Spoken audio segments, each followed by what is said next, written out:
వాళ్ళది పోతుంది అని చెప్పేసి ఆర్టీఐ కింద సమాచారం అడిగితే ఎవరు ఇవ్వనందున నా దగ్గరికి రావడం జరిగింది.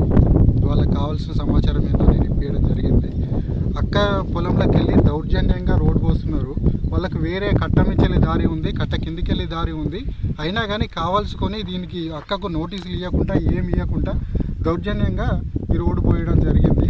అడిగిన వాళ్ళని మొన్న నేను అక్క ఏం చేసింది అంటే ఎలాంటి నోటీసులు ఇవ్వకుండా ఏమి ఇవ్వకుండా మా మీద దౌర్జన్యంగా పోస్తున్నారని చెప్పేసి హైకోర్టుకు అప్రోచ్ కావడం జరిగింది. హైకోర్టు స్టే ఇవ్వడం జరిగింది.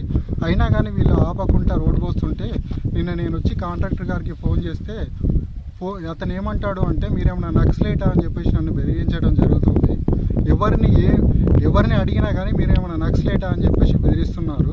మళ్ళీ ఇంకొక విషయం ఏంటంటే ఈ రోడ్డు కాకుండా కట్టమించల్ రోడ్డు ఉంది గవర్నమెంట్ది, ప్లస్ ఇంకోటి కట్ట కిందికి వెళ్ళి కూడా రోడ్డు ఉంది గవర్నమెంట్ ప్లేసే.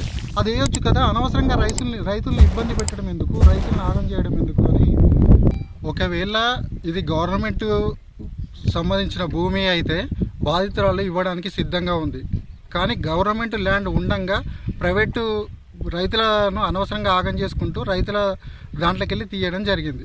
నష్టపోయిన వాళ్ళు, వాళ్ళకి సంబంధించిన వాళ్ళు ఎవరు వచ్చినా కానీ నక్సలైట్లా మీరు అని నక్సలైట్లు అని చెప్పేసి ముద్ర వేయడం జరుగుతుంది. మాజీ ఉప ముఖ్యమంత్రి అయినటువంటి కడియం శ్రీహరి గారి పేరు చెప్పి కూడా బెదిరించడం జరుగుతుంది.